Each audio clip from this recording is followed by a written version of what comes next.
감사하신 주님,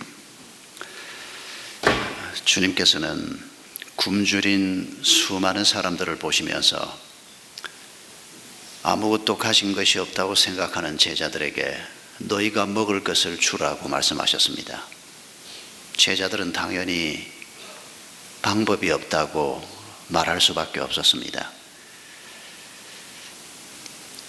오늘도 주님은 2000년이 지났지만은 여전히 그리스도의 제자로 부름을 받은 저희들에게 너희가 먹을 것을 주라, 너희가 저들을 치유하라, 너희가 저들에게 가야 할 길을 보여주라고 계속해서 말씀하십니다. 주님, 저희가 그리스도의 제자로서 주님이 명하시고 약속하신 그 삶의 길을 가기를 원해서 오늘도 주님의 거룩한 이름을 예배하는 이 자리에 나와왔습니다. 이 시간 주의 말씀을 통해서 거룩하신 성령께서 저희들에게 다시 한번 도전해 주시고 말씀해 주시옵소서. 저희가 순종하며 살기를 원합니다. 예수님 이름으로 기도하옵나이다. 아멘. 1955년 가을 무렵이었습니다. 미국 오레곤주 유게너라고 하는 조그마한 마을에 동네 사람들을 모아놓고 우리 같으면 마을 회관에 해당하는 그런 건물에서 기록 영화를 사람들에게 보여주었습니다. 그 기록 영화는 무엇에 관한 것이었는가 하니까 전쟁이 나고 그 전쟁이 끝이 나긴 했지만 엉망진창이 되어 있는 미국 사람 입장에서는 어디에 붙어 있는지도 잘 모르는 대한민국이라는 나라에 관한 기록 영화였습니다. 도시가 처참하게 파괴되어 있고 고아들이 거지 같은 모습으로 굶주린 채 방황하고 있고 고통받고 있는 이 대한민국을 담은 기록 영화를 그 유게너라고 하는 조그만 마을에서 참석한 사람들은 대부분 그 동네에 살고 있는 농사꾼들이었는데 그분들 앞에 이 영화를 보여주었습니다. 그날 영화를 보고 돌아가던 한 부부가 있었습니다. 가슴이 아팠습니다. 자기가 그리스도인인데 어딘지도 모르는 대한민국이라는 나라에서 이렇게 많은 사람들이 고통을 당하고 있다는데 이걸 어떻게 해야 되나? 자기들은 그저 평범하고 가난하고 가진 것도 없고 배운 것도 없는 농사꾼일 뿐인데 뭘 어떻게 하라고 이런 일을 보여주시나? 집으로 돌아가는 그 부부에게 특별히 어린 아이들이 마음에 밟혔습니다. 저 아이들을 어떻게 해야 되나? 기도하고 고민하던 이 부부가 결심을 했습니다. 자기들이 가지고 있는 농토의 절반을 팔아서 내가 다른 건 몰라도 한국에 가서 저 아이들 몇 명이라도 데리고 와서 한국보다는 좀 살기가 나은 여기에서 저 아이들을 키워야 되겠다. 그런 마음을 하나님 주셨습니다.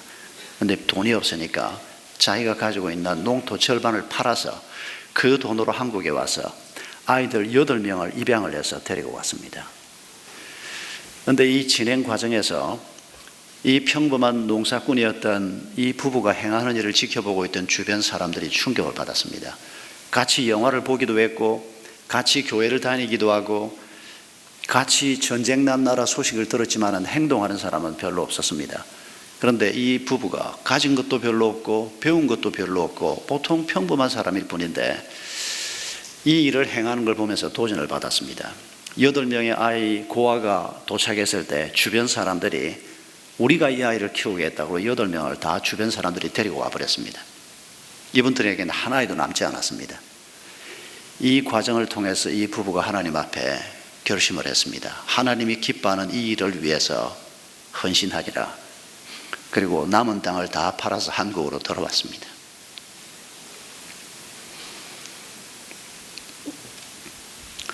그렇게 시작된 운동이 지금은 홀트 아동 복지회라고 하는 이름으로 지금도 한국 땅에 남아 있습니다.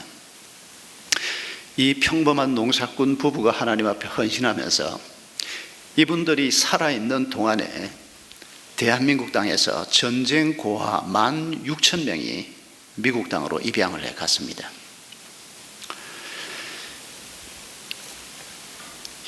입양해서 그 아이들이 다 잘 돼 있는지 어떤지 우리가 잘은 모릅니다. 그러나 적어도 하나님께서는 이 평범한 한 부부를 통해서 놀라운 일을 행하신 것입니다. 여러분, 하나님께서는 오늘도 같은 일을 반복하고 있음을 우리가 누가복음 9장 사건을 통해서 다시 한번 확인하기를 원합니다. 예수님께서 한참 사역을 하시던 중에 적어도 이때가 예수님이 3년 사역이 한 2년쯤 지났을 때라고 생각이 되는데, 예수님께서 베세다 들판에서 남자만 헤아려서 5,000명, 아이들과 여성들까지 합하면 아마 10,000명 가까운 사람들이었지 않겠나 생각되는, 어디에서 이 많은 사람들이 모였을까? 이때가 유월절 직전이었습니다. 유월절이 되면 흩어져 있는 많은 유대인들이 예루살렘을 향합니다. 그리고 이 베세다는 북쪽에 있는 순례객들이 남쪽 예루살렘으로 내려가는 길목입니다. 이 사람들이 예수님의 소식을 듣고 예수님이 설교하는 자리에 모여들었던 것으로 보입니다. 오후가 되고 벌써 날이 저물어 가는데 예수님은 눈앞에 있는 이 10,000명 가까운 큰 군중을 바라보시면서 제자들에게 말씀하셨습니다.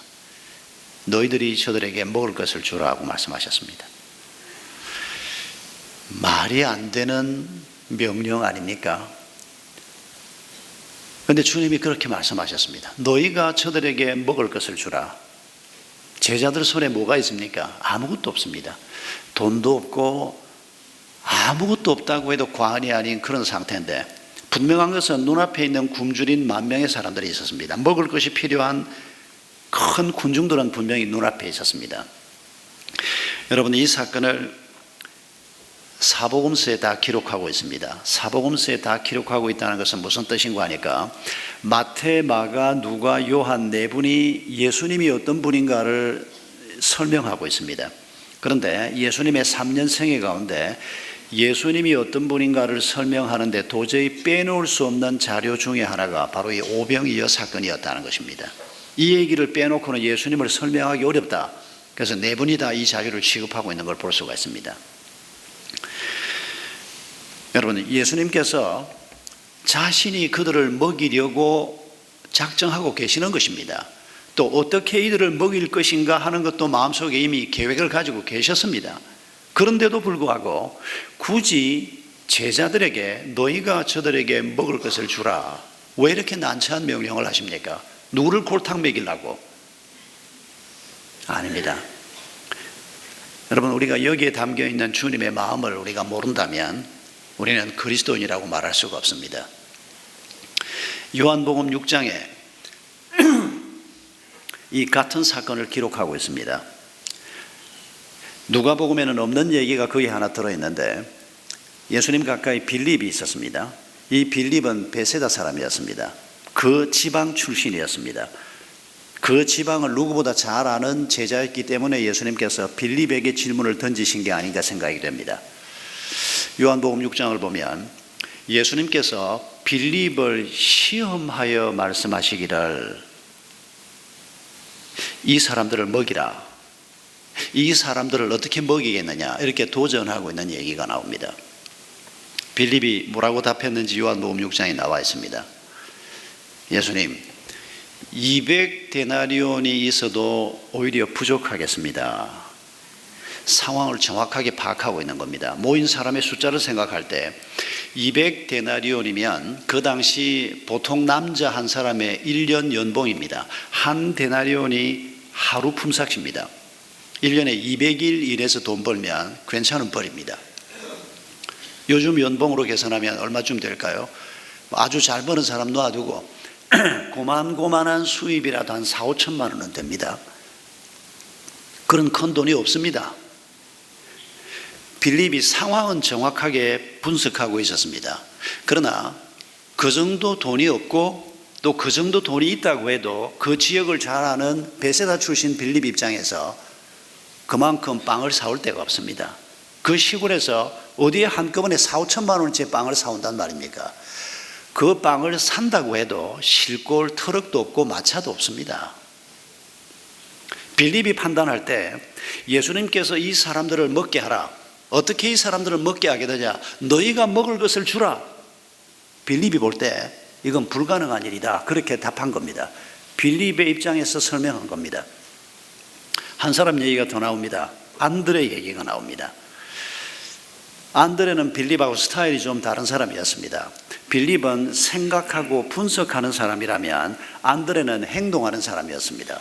아마 짐작컨대 안드레는 가까이 있는 사람들에게 예수님이 이 사람들을 다 먹게 하려고 지금 하는데 혹시 음식을 가지고 있는 사람이 있으면 그걸 좀 나누어 먹게 하면 허기는 면하지 않겠나.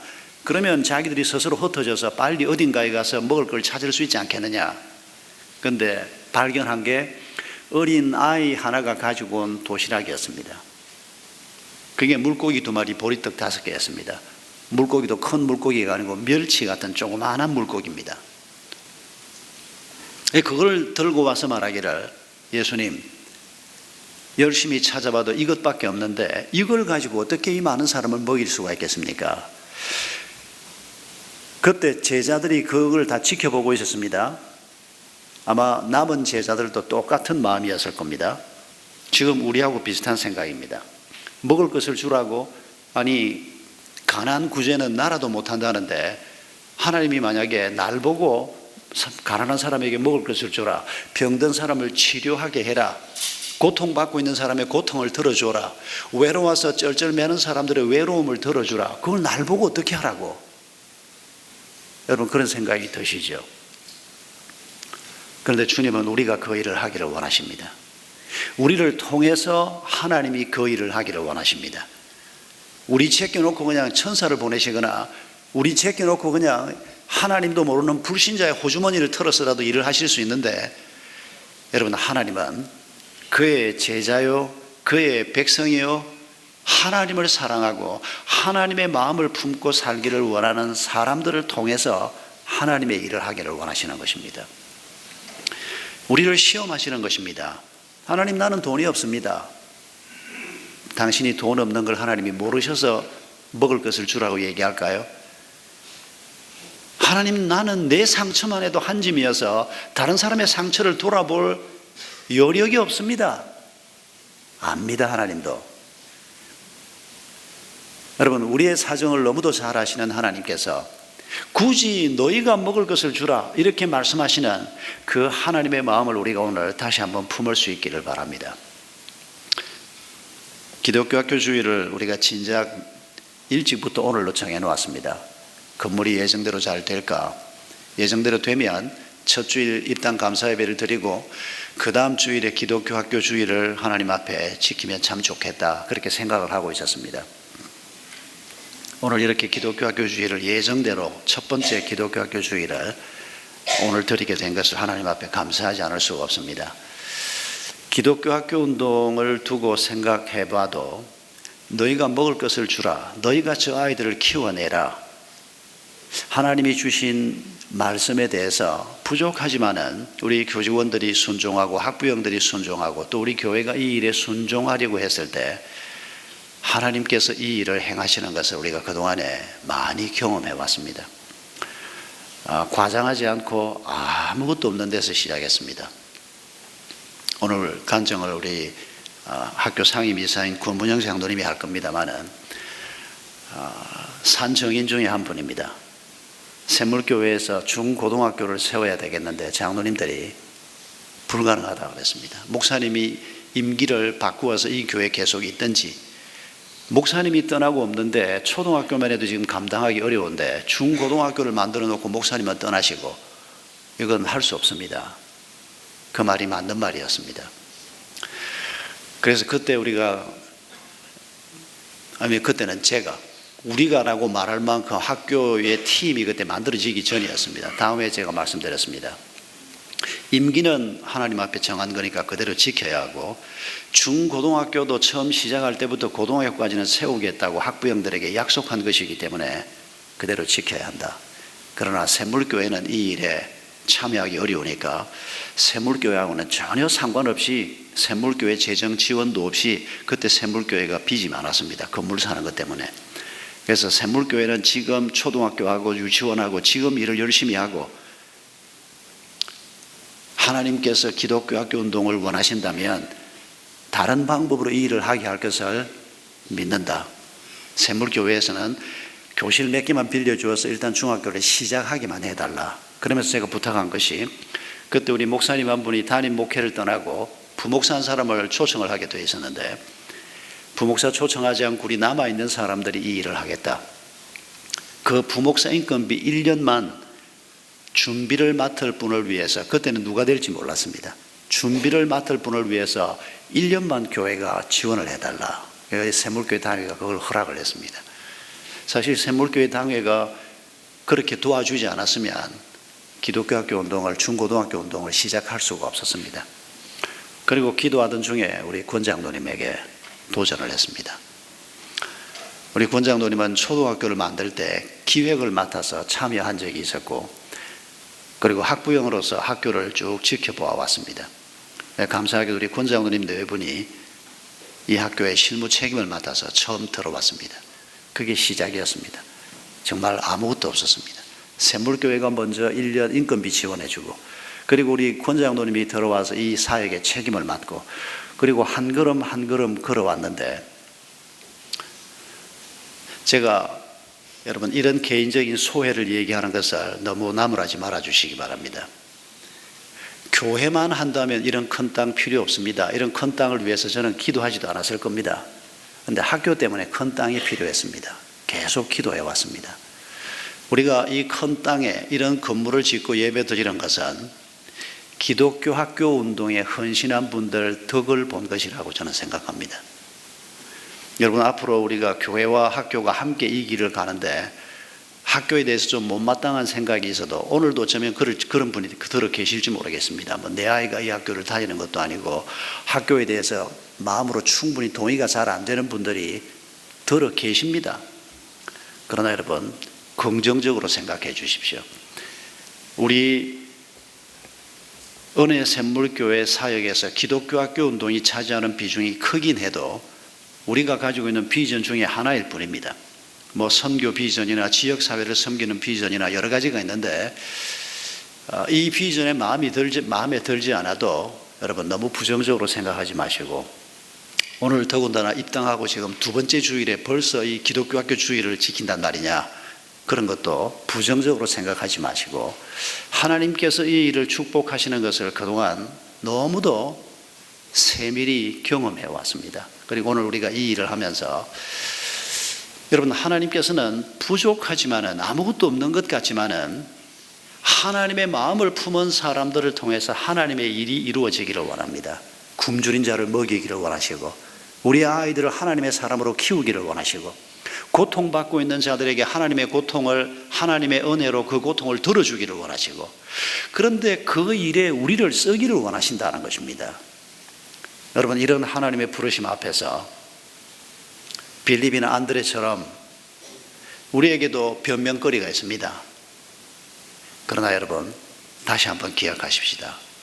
홀트 부부, 하나님이 굳이 홀트 부부를 불러 쓰셨습니다.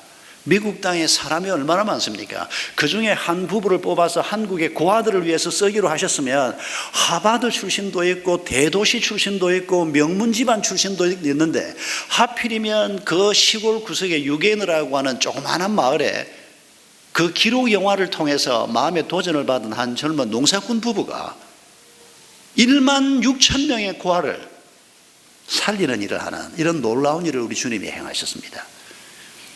여러분, 대한민국에서 기독교 학교 운동은 너무도 중요한 운동이라고 저는 시간이 지날수록 확신하고 있습니다. 오늘 아이들이 부모가 아무리 애를 써도 하나님의 사람으로 키우는 것이 너무 힘이 듭니다. 교회가 아무리 애를 써도 교회 힘으로 너무 부족합니다. 일주일 내내 아이들이 학교에 가 있는데, 기독교 학교 운동보다 더 좋은 운동이 하나 있는데 그건 홈스쿨링입니다. 엄마 아빠가 아이들 일주일 내내 끼고 있으면 기독교 학교에 보내는 것보다 더 아이들을 잘 키울 수 있습니다. 그래서 사실은 용기 있고 헌신된 부모들이면 기독교 학교보다 홈스쿨링을 하라고 저는 권하고 싶은데, 이 홈스쿨링은 또 너무 힘이 듭니다. 아빠는 돈 벌러 나가야지요. 엄마가 꼼짝을 할 수가 없습니다. 그러나 참 좋은 방법인 것 틀림없습니다. 그래서 홈스쿨링보다는 조금 쉬운, 기독교사들이 함께 모여서 교회 후원을 받으면서 이 아이들을 키우려고 하는 이 운동에 여러분 우리가 지금 앞장서서 섬기는데, 그냥 교회 안에서 자라고 있는 아이들은 고등학교를 졸업할 때가 되면 교회를 어릴 때부터 다닌 아이들인데도 우리 아이들이 고등학교를 졸업할 때쯤 교회 안에 1명, 10명 중에 1명 남는다는 통계를 여러분 잊지 마시기 바랍니다. 지금 현재 통계입니다. 그런데 기독교 학교를 통해서 자란 아이들은 10명 중에 9명이 교회 안에 남습니다. 남을 수밖에 없습니다. 여러분, 이 일이 우리 샘물중고등학교뿐 아니고 더 많은 학교들이 세워지고 더 많은 교회가 이 일에 헌신해서 우리 시대에, 우리 세대에 우리가 감당해야 될 책임은 물론이고 다음 세대에 하나님의 나라를 더 아름답게 세워갈 사람들이 대를 이어서 나와야 하는 것을 우리가 오늘 다시 한번 기억하면서 하나님의 뜻이 하늘에서도 이루어지고 이 땅에서도 이루어지고 다음 세대에도 이루어지고 우리의 가정에서도 이루어지고 우리의 일터에서도 이루어지는 이런 꿈을 우리가 오늘 다시 한번 품을 수 있기를 바랍니다.